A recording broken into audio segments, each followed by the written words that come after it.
Hey, what's up? This is Justin from Ultimate Baseball Training. I wanted to give you catchers out there some advice on giving signs because I see a lot, especially a lot of young catchers, high school catchers, but heck, even college catchers, and they're giving their signs away. Obviously, you don't want the other coaches and the opposing hitters or the base runners to know what pitch is coming, right? Because as a base runner, if I'm peeking in and I can get the sign and it's a breaking ball, then I have that bag stolen easily. Or if I'm a hitter and I know what pitch is coming, think about that, ridiculous advantage. So I don't have a catcher's glove with me, I just have my infielder's glove, but I'm going to show you just a couple little tips on giving signs. So if I get behind the plate here and I squat down, the very first thing that I see, the first flaw, is I see youth catchers and they give signs way too low. They do this type of stuff. And from the dugout, you can clearly see if that's a fastball or you wiggle your fingers and that's a changeup. If you give the signs way too ridiculously low, you're not fooling anyone. So the way to fix that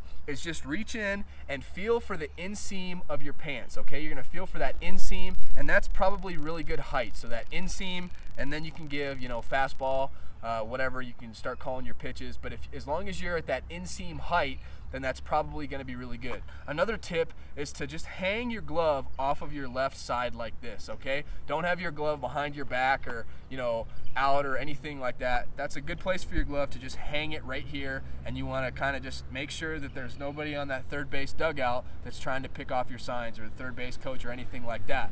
Another thing that I constantly see is catchers will have their legs way too far open. And if you have your legs open, if you're facing this way and you're giving signs like this, obviously the third base coach, or if you're in the third base dugout, you're going to be able to see those particular signs. So you want to make sure that your legs aren't ridiculously open. A lot of times you'll see professional catchers, and when they're actually giving signs, they'll have their legs, kind of pinched closer together like this, okay? And the final tip I have for giving signs, if your pitcher is having a tough time seeing your fingers, something that you can do is you can tape your fingers. So individually tape each finger, that way they can see them a little bit better. Or you see a lot of professional catchers and they'll actually put fingernail polish on their fingernails, like bright yellow or something like that, something that you can really pick up and see. That's just something if your pitchers are having a tough time picking up your signs. But make sure that you just find the inseam of your pants. Make sure you're not giving away your signs by having your hands too low or your legs wide open, that type of thing. And that's going to make you a much better catcher, okay? So if you like this video, guys, make sure that you hit that subscribe button and you'll automatically be notified whenever we release new videos. Hit that subscribe button and I'll see you next time.